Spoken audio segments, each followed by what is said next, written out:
New tonight, police have identified a man accused of shooting and killing a woman and injuring a second one early this morning. Authorities believe 26-year-old Johnny Osborne IV shot and killed 25-year-old Asia Grice. Another 25-year-old woman was hurt but is expected to survive. Investigators believe the shooting was targeted. It happened a little before 5 this morning on the 1600 block of 30th Street. That's at the Imperial Apartments complex on O Avenue. Osborne is charged with murder, attempted murder, and non-consensual termination of a pregnancy. It was still dark in Cedar Rapids when the first sharp cracks split the morning air. Neighbors jolted awake, unsure if they'd just heard fireworks or something much worse. But within minutes, police cars and flashing lights surrounded a quiet apartment complex on O Avenue. Inside, officers found a scene that would haunt everyone who stepped through that door. A young woman, 5 months pregnant, lying motionless, her closest friend wounded and bleeding, and the man she thought she loved, gone into the night. That young woman's name was Asia Grace. She was 25, full of life and carrying dreams far bigger than the small apartment she shared with a friend. In just seconds, all of that was stolen. Her future, her child's first breath, and the life she'd been working so hard to build. And the person accused of taking it all? Not a stranger in the shadows, not some random act of violence, but the man she had led into her home, into her heart, and into her life. Tonight, we're diving deep into a story of love, control, secrets, and a deadly decision that left an entire community asking, why? What could drive someone to end the life of the woman carrying their own child? Was it pure rage? Or was there something buried so deep, so dangerous to reveal, that killing her felt like the only way to keep it hidden? Grab a coffee, get comfortable, and stay with me. Because by the time we reach the end, you might see how a relationship that looked like a chance at happiness turned into a countdown to tragedy. And trust me, there are twists here you won't see coming. Asia Grace wasn't the type to drift aimlessly through life. Born in Milwaukee, she grew up surrounded by family who loved her deeply. When her family later moved to Cedar Rapids, Iowa, she carried that same warmth and loyalty into her new life. Friends say she had a way of making you feel like the most important person in the room. She remembered birthdays, checked in when you were down, and could make a stranger laugh in minutes. By her mid-20s, Asia had found a comfortable rhythm. She shared an apartment with her close friend Kiana Smith, who had a young son. Their home was full of noise, the playful chaos of a little boy, the shared laughter of two women tackling life together, and those quiet late-night talks about hopes and plans. For Asia, those plans were big. Stability, independence, maybe even starting a family of her own one day. What she didn't know yet was that her path was about to cross with someone who would change that vision forever. It was late 2019 when Asia met Johnny Osborne IV. On the surface, there was chemistry, that spark that can make you think, maybe this is it. He was attentive at first, generous in his own way, and seemed to offer the companionship she'd been open to finding. But to those who loved her, there was something off. Johnny wasn't just reserved, he carried an edge, like he was always calculating what to say, how to act. Around others, his demeanor could shift quickly. 1 minute lighthearted, the next cold and distant. Asia, who had always been open and confident, began to change in subtle ways. Friends noticed she was quieter, more careful with her words, as if she was afraid of stepping into invisible traps. At first, the changes were small. Questions about who she was texting, suggestions about where she should go or not go. Then it became more pointed, who she could see, how she spent her time, even what she posted online. To anyone on the outside, these might have seemed like ordinary couple disagreements, but those close to Asia saw the shift. The way her laughter came less often, the way her shoulders seemed to carry more weight. Then came the moment that would alter her life forever. The day she realized she was pregnant. For Asia, pregnancy wasn't a burden. It was a chance to build the family she'd always wanted. She spoke excitedly about names, about the safe, loving home she dreamed of creating. Even with her relationship already showing cracks, she seemed determined to make it work for the sake of her child. But underneath the smiles she shared with friends, the storm was already forming. Rumors swirled. Whispers that she had learned something about Johnny, something deeply personal he didn't want anyone to know. Whether it was true or not, the tension in their home thickened. Asia began talking about moving out, finding her own place, raising her child in peace. And if there's one truth about relationships built on control, it's this: leaving is often the most dangerous moment of all. By the time May 1st, 2020 arrived, Asia's quiet plans for independence were nearly complete. She was looking for apartments. She was ready. But that night, the man she once thought might be her future walked back into her home. And within minutes, the walls echoed with the sound of gunfire. What happened between those four walls? And what was the secret some say Asia had discovered? By the spring of 2020, Asia Grice's life looked very different from the one she had imagined when she first met Johnny Osborne IV. The joy she felt at the thought of becoming a mother was still there, but it had been dimmed, overshadowed by the constant tension under her own roof. The small apartment she shared with her best friend, Kiana Smith, had once been a safe haven. Now, with Johnny living there too, it felt like a space where every word, every movement was under silent surveillance. As the weeks went by, Asia grew more reserved. The playful banter she used to have with Kiana was quieter now. She spent more time in her room, her phone in her hand, but her eyes distant. Friends noticed that she often avoided direct questions about Johnny. If they asked how things were going, she'd smile faintly and say, "It's fine, I'm okay." But her tone carried something unspoken, as though fine was the safest answer she could give. Behind closed doors, disagreements with Johnny became more frequent. Small arguments could escalate quickly. He had a way of twisting conversations, making Asia feel cornered.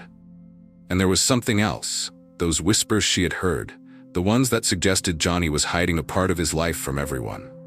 Whether the rumors were true or not, they seemed to hang in the air, adding another layer of unease. By April, Asia had made a decision. She began quietly looking for apartments. She told a few close friends she wanted to be out before the baby arrived.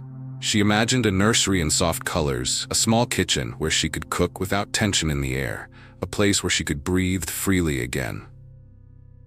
But she knew leaving wouldn't be easy. Johnny had already shown flashes of temper when she mentioned wanting space. And when control is someone's currency, the thought of losing it can be dangerous. Kiana, ever protective, supported her friend's plan. The two women talked late at night about what life might look like after Johnny was gone from the picture. They laughed about furniture they'd buy, the food they'd cook, and how peaceful it would be to walk through the front door without that constant weight in the air. They didn't know it yet, but those would be some of the last conversations they'd share without fear. Friday, May 1st, 2020, began like any other spring day in Cedar Rapids. The air was cool, the sun breaking through a thin layer of clouds. Asia stayed home with Kiana, relaxing in the familiarity of their shared space. It wasn't a day for drama. No one expected what was coming. But in the early morning hours, Johnny showed up at the Imperial Apartments complex on O Avenue. No one knows exactly what was said in those first moments, only that it didn't take long for the atmosphere to change. Voices rose. Neighbors later recalled hearing loud arguing. The words weren't clear, but the tone was unmistakable. Sharp, angry, volatile. Whatever started the argument, it escalated with terrifying speed. Witnesses said it was as if someone had flipped a switch. One moment it was shouting, the next there were gunshots, quick, deafening, final. Asia was hit in the head. She didn't get a chance to plead, to run, to protect the baby she carried. Kiana, caught in the chaos, was also shot, her body crumpling under the force. Somehow, against all odds, she survived. When the gunfire stopped, the apartment was silent except for the ringing in Kiana's ears and the pounding of her own heartbeat. Johnny was gone. Neighbors, now fully awake and horrified, called 911. Within minutes, Cedar Rapids police were at the scene. Paramedics rushed in, but it was too late for Asia and her unborn child. The bright, determined young woman who had once dreamed of raising a family in safety was gone before she could even hold her baby. Kiana, bleeding and in shock, was rushed to the hospital. She would later tell police what happened, that the man responsible was Johnny Osborne, the same man who had been living with them only weeks before. Word of the shooting spread quickly. police didn't have to guess at who they were looking for. Johnny wasn't some faceless figure. He was known to the victim, seen by neighbors, and described in detail by a surviving witness. Alerts went out, and officers began tracking him down. It didn't take long. By the end of the day, Johnny Osborne IV was in custody, facing charges that could lock him away for life. But an arrest is not the same as understanding why. Was this simply an explosion of rage? Or was Asia silenced to keep a secret from ever getting out? In the hours after the shooting, Cedar Rapids was buzzing with shock. A young woman, beloved by friends, cherished by family, was gone. Her unborn child, gone. And the person accused of ending both lives was the man she had once welcomed into her home. For those who knew Asia Grice, it didn't make sense. Why would Johnny Osborne IV pull the trigger? What could push a person that far? From the very beginning, investigators had the rare advantage of a surviving witness. Tiana Smith, Asia's closest friend and roommate, had lived through the nightmare. Despite her injuries, she was clear. It was Johnny. She told detectives about the heated argument, about how fast it escalated, and how there was no warning before he opened fire. With her testimony and statements from neighbors who heard the shouting, police quickly pieced together the basics of what happened that morning. But knowing who pulled the trigger didn't answer the bigger, harder question. Why? Almost immediately, a whisper began to ripple through the community. Friends and people close to Asia spoke quietly about things she might have discovered in the final weeks of her life, things Johnny wouldn't have wanted exposed. One rumor was particularly persistent, that Asia had caught Johnny being unfaithful, and not with another woman, but with a man. Some claimed this was the secret that fueled the tension, that she had confronted him, and that the idea of this truth becoming public terrified him. The police never confirmed this officially, but in the court of public opinion, the whispers only grew louder. Was this speculation? Absolutely. But it took root quickly, partly because it seemed to line up with the shifts people had seen in Johnny's behavior. It wasn't just jealousy, they thought. It was fear. Fear of losing control. Fear of being exposed. As detectives dug deeper, they learned Asia had been making moves to separate herself from Johnny. She'd been looking at apartments, talking to friends about her plans for the future. She wasn't being reckless about it. She was careful, deliberate, and most importantly, quiet. She understood the danger that might come with leaving. But if Johnny sensed that distance growing between them, it could have pushed him toward a desperate decision. And for investigators, that possibility made the crime even more chilling. Because it would mean Asia didn't die in the heat of a sudden argument. She died because she dared to imagine a life without him. News outlets picked up the story within hours.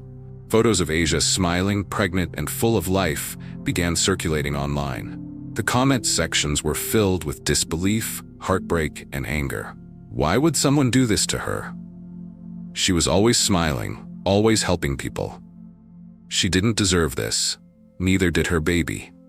Friends organized a candlelight vigil near the Imperial Apartments where flickering lights cut through the darkness as people prayed, cried, and shared memories.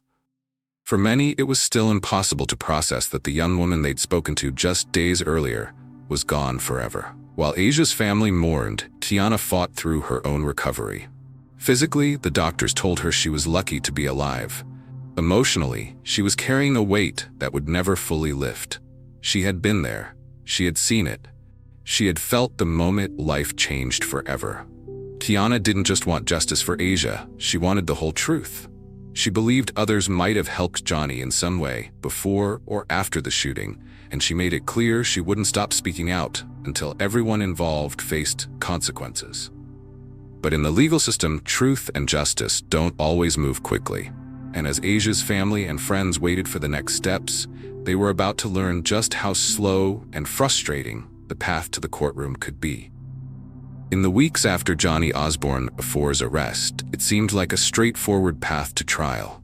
The charges were as serious as they come. First-degree murder for Asia's death, attempted murder for the shooting of Tiana, and non-consensual termination of a pregnancy. If convicted on the top charge, Johnny would never see life outside prison walls again. For Asia's family, that possibility was a small comfort. No sentence could bring her back, but at least they thought there might be full accountability. They wanted to hear the evidence in open court, to see him confronted with every detail of what he had done. They wanted the truth out in the open, every ugly piece of it. But trials don't happen overnight. As the months passed, the world was gripped by the COVID-19 pandemic, and court schedules were thrown into chaos. Hearings were pushed back. Dates were rescheduled. Each delay was like reopening the wound for Asia's loved ones. Her mother, Morley Watson, and father, Melvin, tried to stay strong, but the constant waiting wore them down. Every time they thought the trial was close, another postponement came. For them, it wasn't just bureaucracy, it was time stolen. Time in which the man who had taken their daughter's life could still breathe freedom, even if from behind bars. Then, in 2022, came a development that split emotions wide open. Johnny Osborne agreed to a plea deal. The first-degree murder charge was dropped. Instead, he would plead guilty to second-degree murder, attempted murder, and non-consensual termination of a pregnancy. The deal came with a 50-year prison sentence, but with eligibility for parole after 35 years. For Asia's family, it was a gut punch. They had hoped for life without parole. They had hoped for a trial where the world would hear the full story and maybe, just maybe, uncover the motive that had haunted them since day one. Still, there was a painful calculation to make. Prosecutors warned that trials are unpredictable. Even with strong evidence, there's no guarantee of a conviction on the highest charge. The plea guaranteed decades in prison. If they rolled the dice and lost, the outcome could be worse.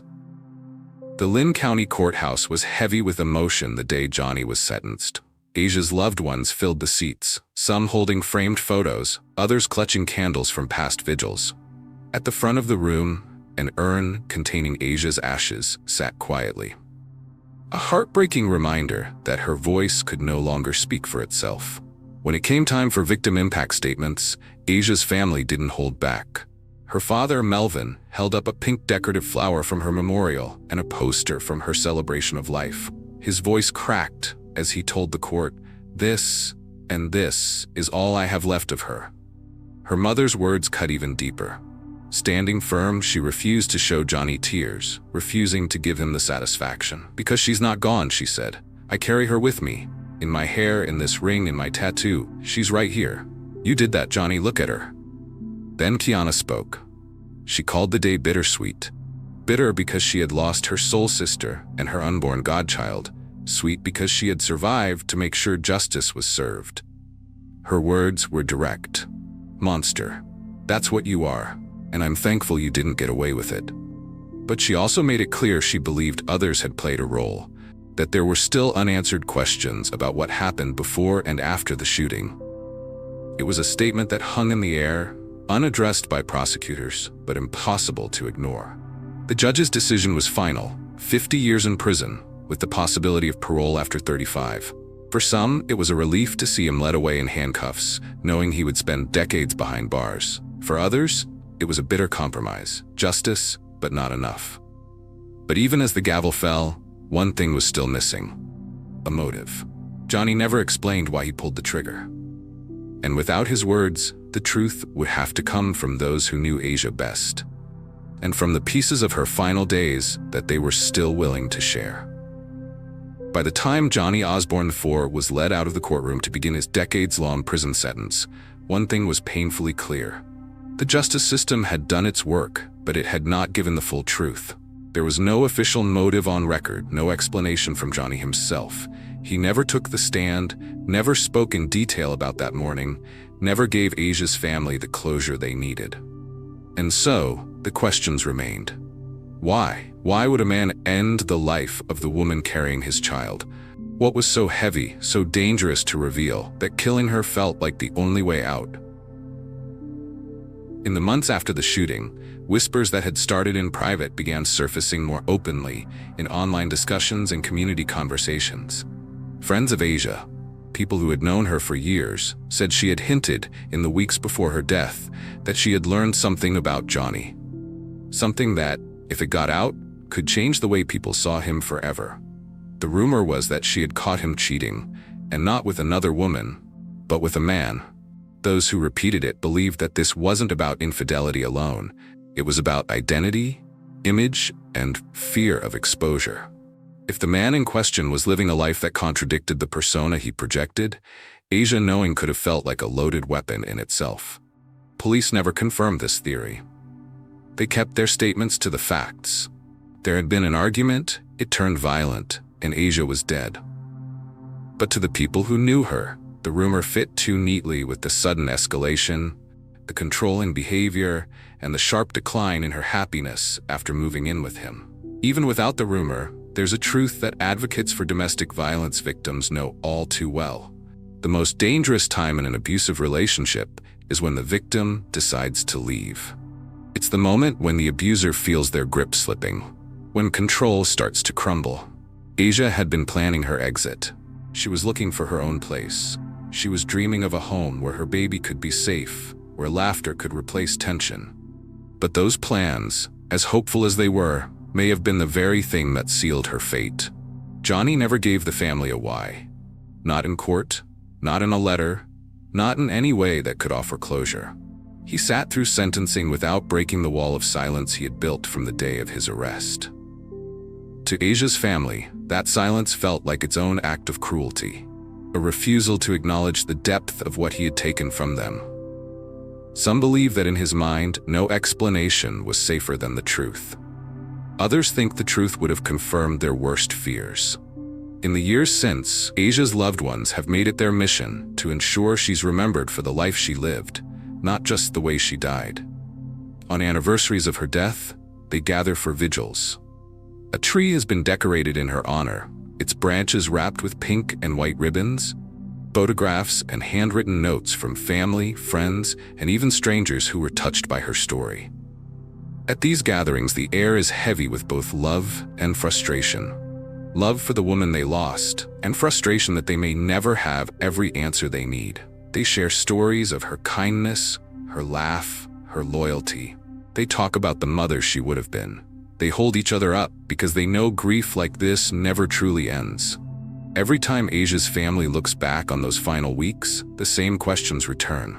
Why did it escalate so fast? Was it really about control, or was it about a secret? And if it was about a secret, what was so unbearable about letting it come to light? These aren't questions a courtroom can answer without evidence. And with Johnny keeping his silence, they may remain unanswered forever. But for those who knew and loved Asia, the possibilities are enough to keep their grief mixed with anger. In the end, the story of Asia Grice is more than just a single crime. It's a story about warning signs, about how control can turn deadly, and about the weight of secrets. But it's also a call to action. Because if her choice to leave cost her life, what does that say about how dangerous silence can be? Asia Grice's story is not just about tragedy. It's about the warning signs we can't afford to ignore. It's about the way control can creep into a relationship, the danger that comes when someone decides to leave, and the terrible cost of secrets kept in the dark. She was a daughter, a sister, a friend, and a soon-to-be mother. She had dreams for herself and her baby, dreams she never got to see come true. And while we can't bring Asia back, we can make sure her story is told, so that maybe, somewhere, someone will see the signs and get out before it's too late. If this story touched you, please help us keep telling stories that matter. Our goal is to reach 10,000 subscribers, and I know we can do it with your support. Hit that subscribe button, turn on the notification bell, and share this video with someone who needs to hear it. Every click, every share helps us honor victims like Asia and keep their voices alive. Thank you for watching, thank you for caring, and thank you for helping us reach our goal. Together, we can make sure these stories are never forgotten.